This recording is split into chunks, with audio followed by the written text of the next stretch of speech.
Vocês não podem pregar bem, mas a conduta e o caráter de vocês vai falar mais do que palavras lindas e bem elaboradas. Aleluia. Eu conheci um homem, o irmão Paulo. Quando ele ia pregar, eu queria um versículo para ele pregava. Ele era analfabeto, não sabia ler, mas era um homem que falava bem quando se ajoelhava com Deus. Um homem tão cheio do Espírito Santo que até no dia da morte dele ele morreu cheio do Espírito Santo, pois morreu no altar da igreja. Ele ria que lia aqui, eu começava a ler o versículo. Engraçado que as orações dele não era bebê, era assim, ó. Nem que você esteja passando pela casca do alho, pela prova da panela, pela prova da finança. Ele não era presbítero temporário. Deus é contigo, irmão. A igreja ficava inundada pela glória de Deus. Só quando aquele homem pegava no microfone da igreja e orava na maior simplicidade, todo mundo para o ministério pulava, corria e saltava de alegria, irmão. Porque a questão não está naquilo que você sabe, sim naquilo que você é. Ele não poderia falar palavras bonitas, mas o seu testemunho era tão grande que as pessoas tinham prazer de orar e de estar do lado dele. Tem gente que é tão rabugento que nem ele suporta ele, nem ela suporta ele. É tão tóxico. Só aquele pouquinho para nem tocar mais. Irmão, o cristão não foi chamado para ser um social, não. Não, pastor, não. Então Jesus está pregando o evangelho errado, porque Jesus amava estar no meio do povo. Ele amava tanto estar no meio do povo que ele estava dizendo que ele era um bebarrão, estava bebendo. Mas já não, eu não estou perdendo nada, rapaz. Eu estou curando, salvando aqui, não sou antissocial, não. Tem cristão que é tão antissocial que entra na caverna e quer culpar os outros.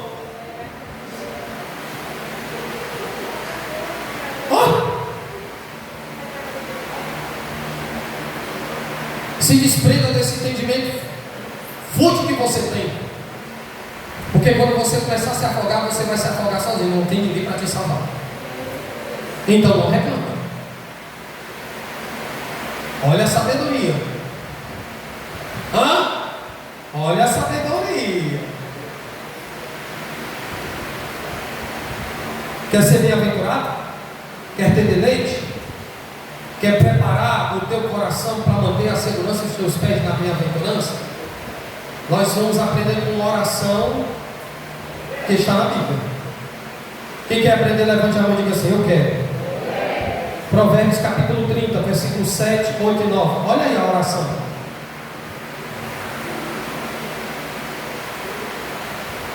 É engraçado, mano, porque tem gente que está orando assim: Senhor, me dá uma mulher. Olha a oração, mano. Senhor, me dá um homem. Senhor, será que eu vou morrer assim?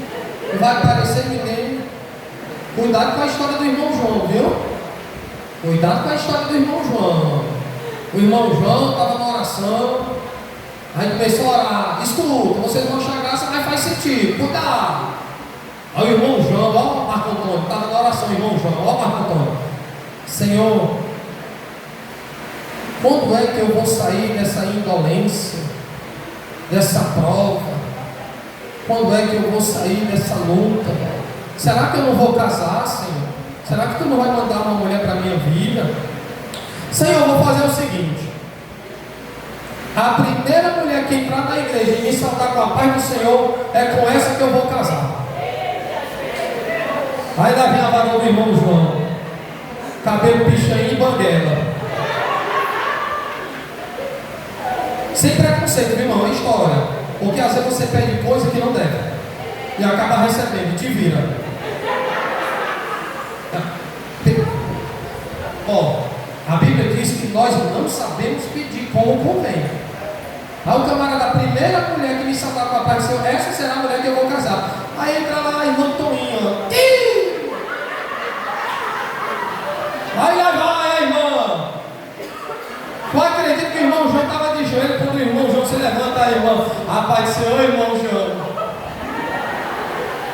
Aí o irmão João olhou para o céu: Jesus, tu fez isso comigo? Aí Jesus: não, foi você que pediu. Cuidado, irmão, até para orar tem que ter sabedoria. Aí tem crente que é tão humilde que que diz assim, né? Senhor, eu quero ao menos um fusquinha. E quando vem, fica reclamando porque é o fusquinha. Ai, ser orgulhoso assim lá na caixa prega, rapaz.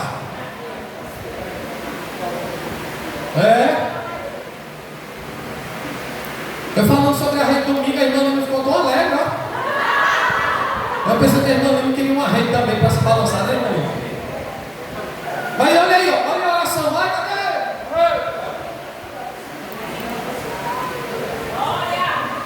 Olha aqui, ó. Jordano, fica de pé que tu tem uma voz alta e lê. Vai. Afasta de mim a falsidade e a mentira. Também não me permitas viver em extrema pobreza nem grande riqueza. Concede-me, ó, sustento diário necessário. Para que não ocorra o quê? Tendo em demência. Não, em demasia. Perdão, não segue mais. Em demasia, venha eu imaginar que não preciso do Senhor. Ou, passando miséria, acabe roubando e envergonhando o teu nome. Oh, meu Deus. Glória a Deus. Aí tem cristão sonhando com Pateta, Mickey e com Texas, lá nos Estados Unidos. Tem dinheiro nem para pagar as contas aqui, irmão. Aí fica sonhando com aquilo que vai causar prejuízos. Aí tem gente, pastor, eu tenho que sonhar. Mas sonhe devagar, meu filho. Tem sonho que custa caro. Sonhe com simplicidade e se mantém de pé com Deus nesses critérios, porque eles são louváveis. Nem muito e nem pouco, na medida certa. Diga, pastor. Provérbios 28 e 22. Vamos lá. Não queria terminar, mas eu acredito que vocês estão sendo edificados. Se eu não terminar tudo aqui, eu só sei de uma coisa. Nós temos o ano todo.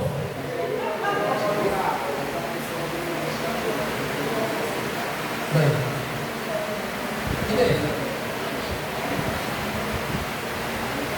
Ó, a tradução aqui está diferente. Olha aqui, ó. Aquele que tem o olho mau corre atrás das riquezas, mas não sabe que há de vir sobre ele o quê? A pobreza. Aí aqui o homem de olho ávido, que é mau, corre atrás das riquezas, ou da riqueza, e não sabe que a necessidade vai cair sobre ele.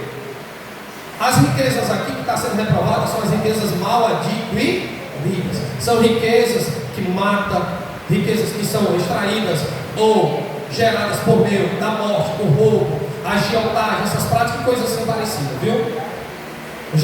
Olha, irmãos, eu já falei aqui e vou falar de novo. Crente não é para estar pedindo dinheiro agiota.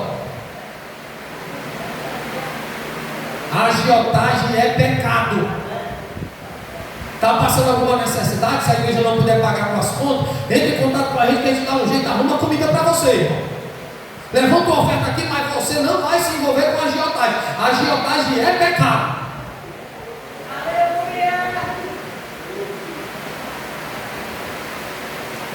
A agiotagem é viver, sobreviver, também usufruir da miséria dos outros. Quantas irmãs estão presas aí com seus cartões de Bolsas Famílias por conta de agiotagem? Entrar por esse caminho, até mesmo sem saber, sem conhecer, sem saber que era pecado, entrar e está preso. E outra coisa, não pagou R$70 de juros aí. Aí a pessoa fica pagando só os juros e o valor lá, fechado, pronto, fica preso.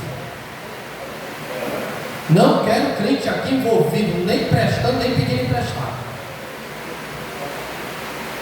Para depois estar envergonhando, para depois vir aqui um agiota na porta da igreja, pastor Henrique, para aí a pregação que eu quero cobrar esse crente.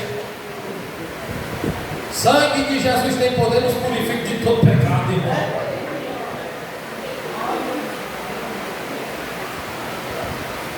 Está aqui, irmão. Nem pobreza, nem riqueza. O sustento necessário. Amém? Então a sabedoria vale mais do que as riquezas. Cuidado. Vamos lá. Conhecer Deus, quarto ponto. Conhecer Deus a própria essência da vida. Provérbios capítulo 2, versículo 5. Vamos correr contra o tempo. Provérbios capítulo 2, versículo 5. Olha, irmãos, ó. É só para vocês que eu vou contar. Não espalhe. Pelo amor de Deus, é para vocês que eu vou contar. Não espalhe. Se outras pessoas que não estão aqui ficarem sabendo, aí o teu apelido e o teu rótulo vai ser, sabe o quê? Fofoqueiro. Eu estava com a minha maquininha esses dias, viu? Minha maquininha de trabalho. Ela está ali, minha maquininha. Viu, Valdemir? Eu vou passando aqui com a minha maquininha e para uma pessoa. E aí, pastor? Dá para passar 10 mil reais nessa máquina aí? Eu dá, meu filho. Se você passar 10 mil e parcelar de 10 vezes, vai cair quase 9 mil para você. Aí ele olhou para mim assim: você não vai querer nada não? Não quero. Não preciso. Se você passar, com um dia útil, cai o nome para você. Eu envio para você. Mas você não quer nada não, assim de troca, me testando, cara. Eu não quero, amado. Aí ele olhou para mim assim, me puxou pelo braço, colocou o dedo aqui e disse assim: realmente você é um cara.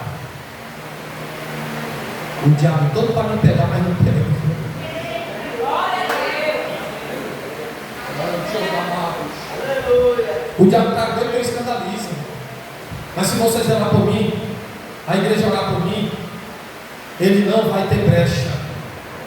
Eu vou permanecer esse cara aqui para a glória de Deus. Amém, crente? Amém?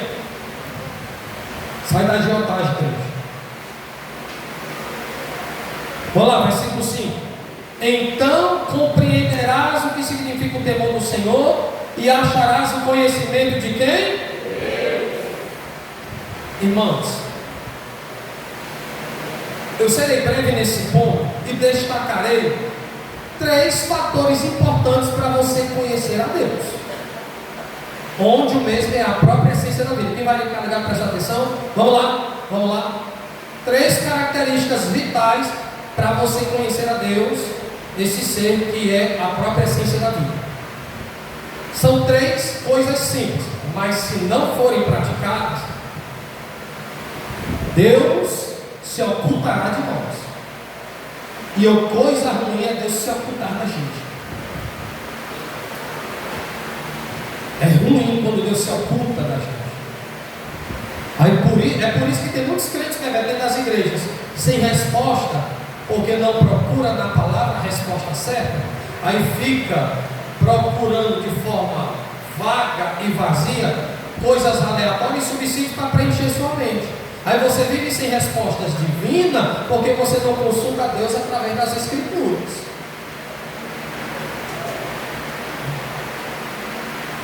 Vamos lá. Primeiro, estude a palavra de Deus. Anote, estude a palavra de Deus.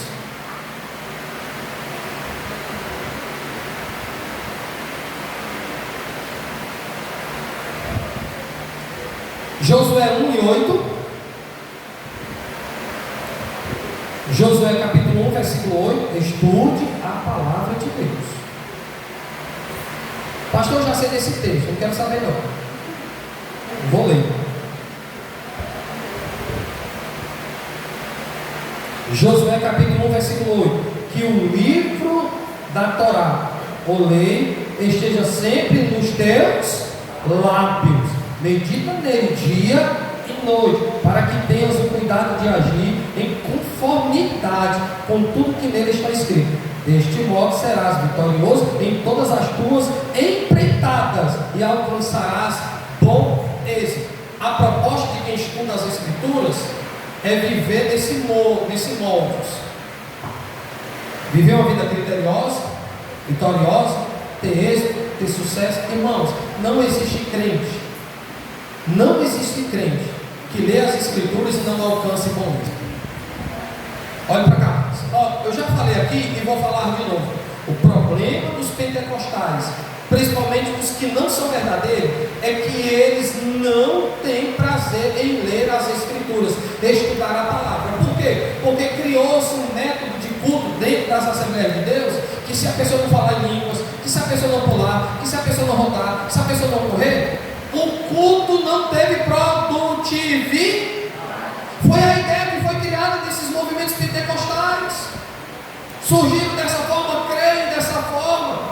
É por isso que eles se tornaram, pela pesquisa feita por muitas igrejas no Brasil, a Assembleia de Deus foi considerada e é considerada uma das igrejas cristãs que os analfabetos espirituais estão lá, instaladas. Por quê? Porque não leem as escrituras. E o problema de muitos assembleanos é que eles leem só para ensinar, pregar e educar. Eles não leem para si, eles não leem para poder aprender, agregar a sabedoria e o conhecimento de Deus. É por isso que quando alguém é convidado para pregar, tem gente que passou a semana sem pregar na Bíblia, mas quando é convidado para pregar, aí lê a Bíblia. Tu vai pregar, só um exemplo, tu vai pregar, Wesley. Ai, amor, Camila me desperta de madrugada, de manhã cedo, pastor, ele vai me colocar para pregar, eu tenho que começar a ler a Bíblia agora, porque eu vou ter a oportunidade para pregar. Não, irmão, medita nela dia e noite. E outra coisa, o que está escrito no Salmos 1, versículo 2 e 3? Vamos lá, eu já sei, pastor, não tem problema.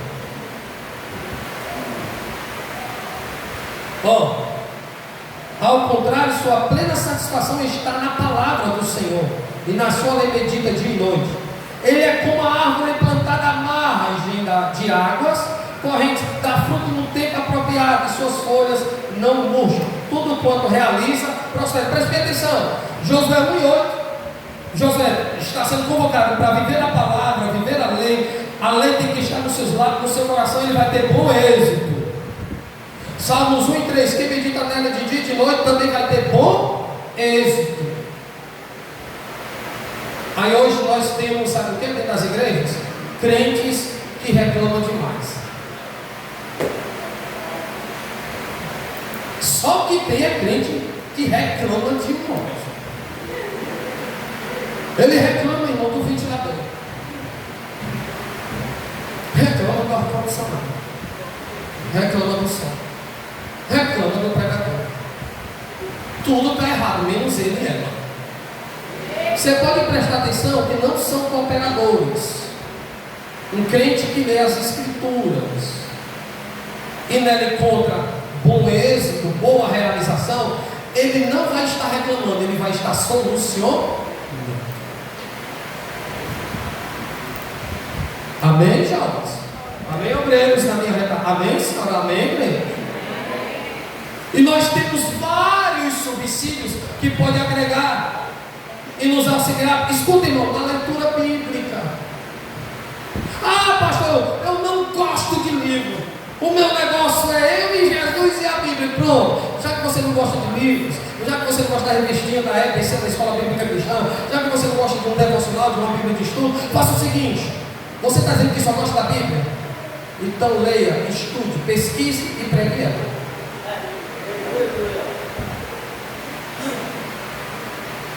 Amém? Está odiando aquilo que Deus quer que você ame? Então faça o seguinte: faça uso só da Bíblia e pregue. Agora pregue.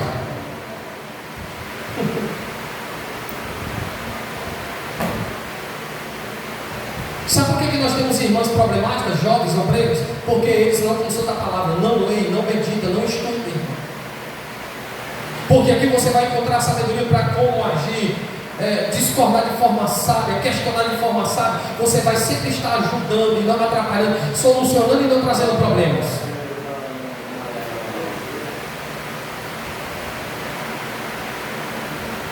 E essa sabedoria converte o coração de quem deseja ser convertido.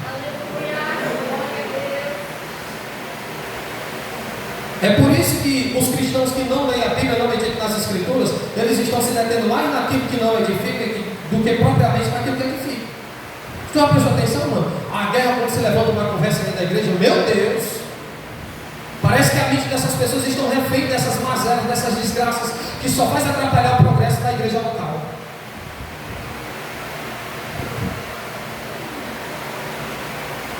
Salmo 119, versículo 148, vamos lá.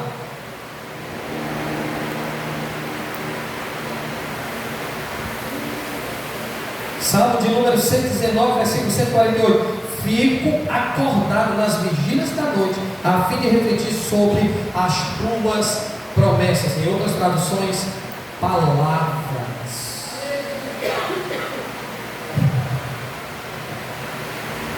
Irmãos, já foi dito isso aqui e estaremos destacando mais uma vez. Eu acredito que aqui tem pessoas que passam 3 horas assistindo séries.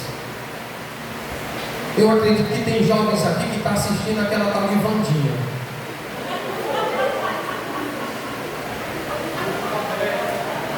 Que diabo que Vandinha é essa? Quem sabe Vandinha, irmão? Da família o quê? E chegou uma jovem para mim esses dias, chegou, pastor, crente pode assistir Vandinha? Eu não minto, irmão, com toda a sinceridade. Quem é essa Vandinha, meu irmão? Que está atormentando os crentes? Que Vandinha é essa?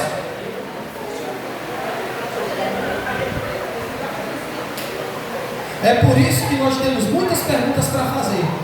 E quem tem muita pergunta para fazer é porque a sua alma está dormente para adquirir sabedoria e conhecimento de Deus.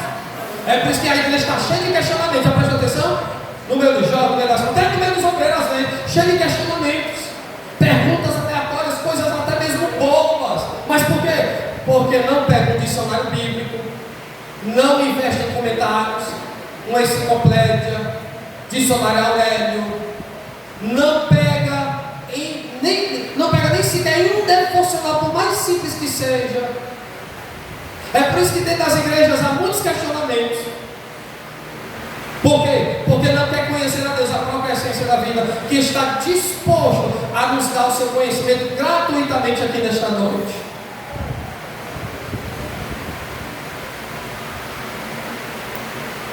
Apocalipse 1 e 3, João 5 e 39, mas vamos encerrar por aí. Segundo, tem uma vida de oração. Sabe qual é o nosso problema, irmãos? Já entra na área da questão da teologia, que também pode nos preocupar bastante. Quem está ouvindo, diga amém. Conhecer a Deus não é ler bons livros, porque a sabedoria que Ele nos dá não vem por meio deles, vem de cima. Esse é o problema. E eu me deparei com um rapaz, escute, eu me deparei com vários. A força dele, testemunho disso, quando eles chegavam lá em casa. Os camaradas chegavam lá em casa para me testar se eu sabia de alguma coisa de ideologia, de Bíblia, de livro, etc. E como eu não tinha essa prática de ler naquela época como eles liam, e de certa forma eles chegavam para tentar me questionar, para tentar julgar a minha palavra, a doutrina, o ensino. Mas quando eu entrei na prática da oração, eles ficaram calados.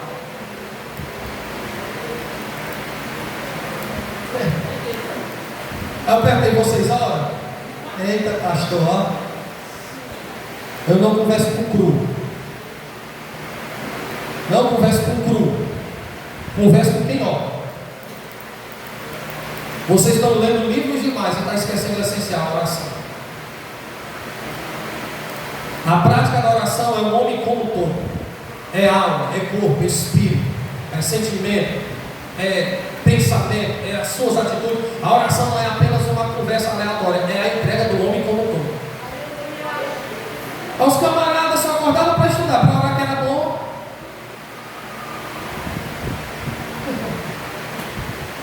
Dormia até 10 horas, 11 horas. Aí quando ia pregar, a gente ficava assim, ó. Não existe pregação com êxito sem oração. Conhecimento, sabedoria sem oração, entendimento sem oração é como pegar uma lata vazia e seca e ficar batendo nela. Só faz barulho e zoado. Amém, irmãos? Amém. Se você não viver uma vida de oração, você está incompleto diante do Reino de Deus e as suas atividades serão vazias. Principalmente a área da pregação, a área de qualquer atividade que você possa imaginar dentro da igreja. Romanos 12, 12, Efésios 6, 18, Filipenses 4 e 6, Colossenses 4 e 2. Você precisa ter uma vida de oração para conhecer a Deus, a própria essência da vida. Distante da oração, distante de Deus. Distante da oração, insensível. Distante da oração, coração endurecido.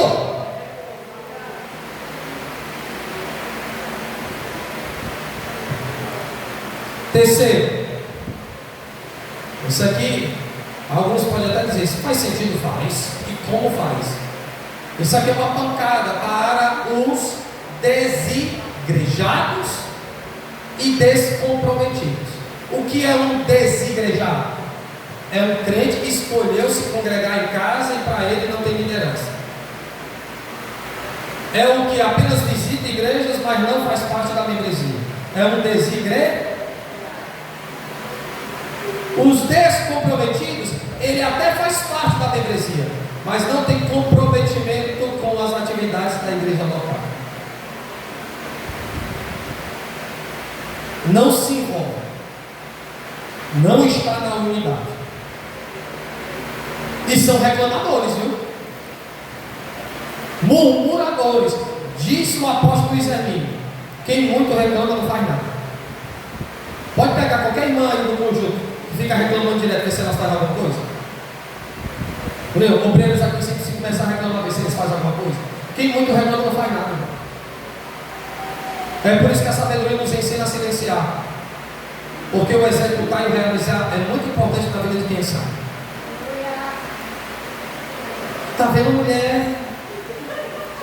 Tu viu, mulher? Tá vendo, Natalinha? Tá vendo, Tiago José? Aquela menina, aquela jovem, tá vendo? Não é incrível. É impressionante como esses jargões, eles entram muito nas igrejas pentecostais. Eu conversei com um cristão presbiteriano, rapaz, ele me atendeu para ajeitar o CNPJ, faz tempo ajeitar o CNPJ da igreja. O homem me recebeu já falando das escrituras. Eu mesmo demorei um pouquinho, fico falando mais de Bíblia para mim aí. E eu perguntei como era a situação da unidade, da comunidade entre os presbiterianos. Irmãos, nenhum cristão presbiteriano não escute. Claro que a gente vai fazer isso aqui porque as pessoas vão chamar de religioso. E para evitar que sejamos chamados de religioso, eu prefiro evitar de aplicar essa lei que eles têm lá dentro da igreja, porque para alguns vai ser um fardo pesado, as pessoas não vão entender e compreender. Só para ter ideia, para quem toca, tem que conhecer o credo, tem que se adaptar à doutrina e tem que ler a Bíblia anualmente e ser um bom leitor de livros.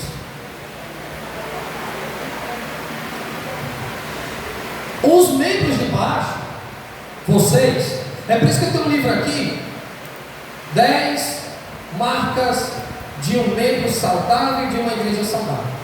Ele vai dizer que os membros, embora não tenham a oportunidade de pegar no microfone, pregar, falar, ensinar, eles têm a obrigação, e é uma determinação do pastor, do estatuto da igreja, os membros conheceram o credo de um por um e vivermos e colocar em prática. E anualmente tem que estudar as escrituras. Eles não aceitam nenhum cristão desinformado e nenhum cristão incluído na questão de se tornarem analfabetos espirituais no mundo espiritual com o conhecimento da Bíblia. Aí eu pensei, é por isso que esses crentes da presbiteriana, dificilmente você ouve falar de relatos de escândalos, fofoca, contenda, dissensão, brigas entre obreiros, entre irmãos, entre jovens. Você não vê isso, irmão. Porque as mentes dos membros, do pastor, dos obreiros, estão tão ocupados com a vida de oração e da leitura bíblica, que não tem tempo para o diabo setá-los e fazer morada em seus corações. Dá para dar glória a Deus por isso? Se eu criar aqui um propósito, as irmãs vai ler o livro de Ruth. A liderança das irmãs, Pepe e Francinene, vai ler o livro de Ruth. E vocês também. Depois de um mês vai ter uma prova. Aí vocês vão saber acerca de Ruth. E assim os presbiterianos fazem. É por isso que são crentes saudáveis. São crentes que conhecem a Bíblia. Não é à toa que a boa parte dos livros lançados vem deles. Augusto Nicodemos, Hernandia Lopes, Jonas Madureira, Franco Ferreira. Vocês não têm noção o quanto é importante ler o livro desses homens, porque eles são interessadíssimos no conhecimento. É por isso que a mente desses homens, de suas igrejas, são ocupadas na palavra e na vida de oração. Isso aqui é avivamento, irmão. Isso aqui é avivamento, irmão.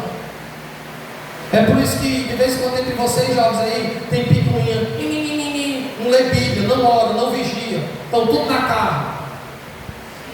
É por isso que às vezes nas irmãs aí também tem picuinha, essas frescurazinhas aí, que às vezes tem irmã na carne indo já lá hoje. Os obreiros também, se não tiver cuidado, entram no mesmo caminho, porque não ocupa a sua mente com as Escrituras. Porque quanto mais se ocupar, mais o reino de Deus estará em atividade na sua vida, e você não será problema para a igreja. Pelo contrário, você vai abraçar as pessoas que vêm com problemas e elas serão solucionadas. Viva uma vida de oração, leitura da Bíblia, mas esse ponto, envolva-se com a sua comunidade. Olha para cá, eu quero encerrar aqui porque já é 9 horas. Envolva-se com a sua comunidade. Onde é que você se congrega? Aonde? Vai, 1, 2, 3. Você se congrega aonde? Aí quando eles esperam que domingo, ninguém me comunicou. Aí tem uma irmã lá na igreja do Padre Cícero, tem um jovem frequentando a igreja da oficina G3. Aí quando a gente me desespera, bate foto, está lá, não comunicou o pastor, não comunicou a sua liderança. A gente nem sabe onde é que essas ovelhas estão andando. Sabe por quê? Tem dificuldade de se envolver com a comunidade que eles pertencem. Hoje eu não vou para a igreja do pastor Henrique, não. Só ele que prega, saudando os meninos aí, menino aí. Ou não, acho que eu vou para outro lugar. Pode ser que dê uma revelação avulsa. Só se for do diabo, porque a de Deus está aqui.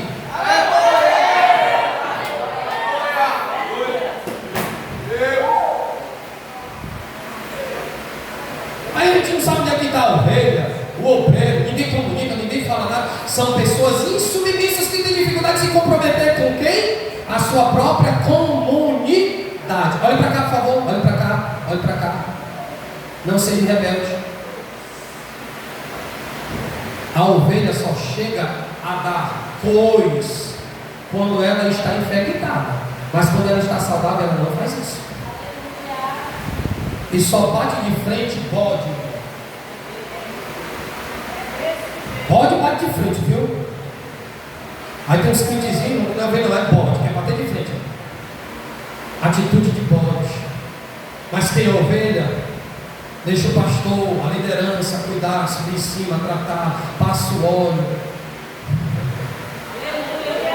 A cura chega e a ovelha entende que o lugar dela é dentro da comunidade, é dentro da Assembleia de Deus, restituindo vidas para Deus. Envolva-se com a sua comunidade, sabe por quê? Escute, você se envolvendo nela, estar dentro dela, tem um princípio bíblico. Eu vou pegar você que você fica descartando a igreja que você faz parte. Você está me ouvindo, é você que descarta a igreja que você faz parte, você que desvaloriza, você que reprova. Eu quero dizer para você que Deus não está se revelando a você. E eu vou mostrar dentro da Bíblia que só há um meio de Deus também se revelar, é na unidade. Jesus está orando com os discípulos, diante de uma comunidade. Abra sua Bíblia, olha aqui, João capítulo 17, versículo 20 e 23. Vamos lá, quem está ouvindo, diga amém. Se você não se envolver com a sua comunidade, se você não se adaptar a ela, se você não amar ela, Deus não se revelará a você. E é bíblico, pode ler, ó. Na oração sacerdotal, obreiros, Jesus está diante de quem? Dos discípulos. Ele está em uma igreja, numa comunidade, está no círculo fechado. E ele está compartilhando uma oração e demonstrando na oração que Deus se revela por meio da unidade, por meio do seu envolvimento com a sua igreja local. Olha aqui, ó. Não oro somente por estes discípulos, mas igualmente por aqueles que vieram a crer em mim, por intermédio da mensagem deles. Vai. Para que todos sejam o quê? Aí tu quer ser o terceiro? Querer se excomungar de livre e espontânea vontade? Querer viver uma vida retraída, antissocial dentro da igreja? Uma vida isolada? Não conto com José. Não, Valdemiro, eu nem converso com ele. Mas tu vai conversar com quem? Olha a oração, para que todos sejam um. Aí ele, Pai, como tu Pai, como tu estás em mim e eu em ti, que eles também estejam em quem? Deus está se revelando, sim ou não, obreiros? Se você não amar a sua igreja, a sua comunidade, a sua casa, o seu Pai não se revelará a você. Isso é princípio, é bíblico. Para que o mundo creia que tu me enviaste. Aí entra o quê? O que Jesus disse: vós sois o sal da terra e a luz do. A igreja foi enviada para refletir o quê? A unidade, o reflexo da unidade e o Pai que se revela na unidade. E eu lhes tenho transferido a glória que me tens dado, para que seja um, como nós o somos.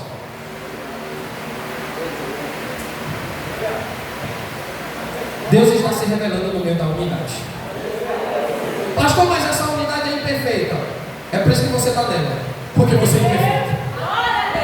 Pastor, só tem hipócrita na igreja. Cabe mais um, venha meu filho, venha.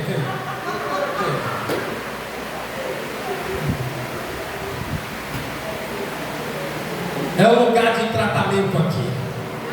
Não é à toa que o nome da igreja é a Assembleia de Deus Restituindo Vidas para Cristo. Deus está aqui, se revelando através da unidade. A palavra de Deus está aqui.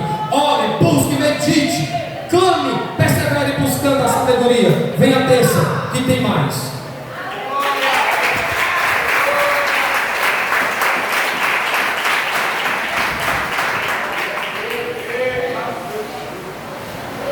Glória a Deus. Falou meu irmão Paulo e deixou um legado e um homem de oração. Ele foi convidado para pregar na Palpina, na Messejana, levou a Paulinha, a bichinha dele, pregar na oração. A mulher só deu um vale de transporte, sempre era um vale de transporte. O senhor terminou da Messejana, porque começou a chorar com fome, só tinha R$1 no bolso. Aí ele pega combustível para a menina, né? A bichinha, quando botou o chile da boca, recheado, ela deu um dente.